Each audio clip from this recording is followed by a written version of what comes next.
CO, Oshta evening. Wado for watching. Hello, good evening. Thank you for watching. So, you know how like, the whole like Jimmy Kimmel thing, whatever. So, and they're saying stuff like, maybe like they're going to make it like a federal thing for like hate speech and stuff. So in order to have free speech, you cannot make it some sort of a law or like some federal like Supreme Court type intervention or whatever. So because that's like New World Order agenda, you know. In order to have free speech, you have to allow all speech except for, I believe, if you're telling people to go out and physically harm other people. Kind of like how that one guy said, I don't know his name. I'd have to look it up.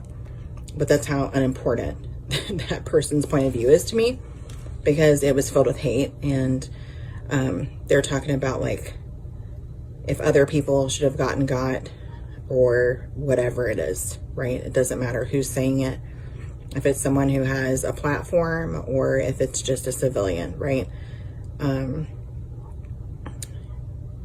know like that word civilian is usually reserved for people who are not in the military, but I'm just trying to tell you that yes, those people put on their pants one leg at a time like us. However, they have a bigger reach than just me or you or whatever. So I believe that they should have more of like the wherewithal, common sense, logic, something to say, hey, you know what? I've got a lot of pull, so I have to watch what I'm saying, or I have to watch how I'm saying it. So I'm not going to promote the demise of someone or physical harm to someone, or any sort of thing where it like messes with their livelihood, their vehicles, their homes, their businesses, like their kids' schools or whatever it is. Like nobody needs to get doxxed, nobody needs to get swatted, like nothing like that, right? Like leave people alone and just say your opinion without wishing physical harm in some way or ill will or whatever I'm trying to say. So those who are celebrating I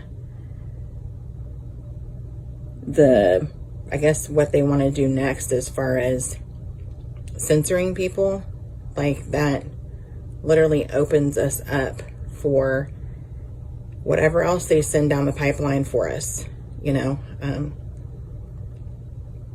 And if you don't know what the New World Order agenda is, I mean, I believe at the last WHO event, WHO, World Health Organization event, they spelled it out, right? They don't want us to own any property. I did a thing on back when I could do lives before they cut it to like 1,000 people on Instagram. I did a thing on it where they said, they were talking about the goal is nobody owns anything, and ultimately you can get your stuff turned off based upon if you're saying the right thing, like something that they like. So like, for example, the people who support Charlie Kirk, right? If we were already full-blown in that New World Order way of life that they were trying to push us in, they could cut your electric off. They could shut your car down because they want to be able to control that as well, you know. Just flip of a switch, but your car don't work, and a little message comes up like, remove your content and we'll turn all your stuff back on. So that's the kind of thing that makes me pause. I was like, yes, Jimmy Kimmel show's pulled, right? Only reason why I was for that was because when Kathy Griffin did that thing with President Trump's head that looked really realistic, and she was like celebrating that, and so and she was like, oh, it's comedy. That ain't comedy, dude. That ain't comedy. That's sick is what it is. So I was just like, yeah, eye for an eye, right? But then, come on, eye for an eye makes the whole world blind, right? So I kind of had to rein myself back in on that and just think of the bigger picture Like, that's New World Order agenda. That's Orwellian stuff. So, go ahead and check that out for yourself, you know. All right, don't have to go hang till we meet again. Love you, mean it.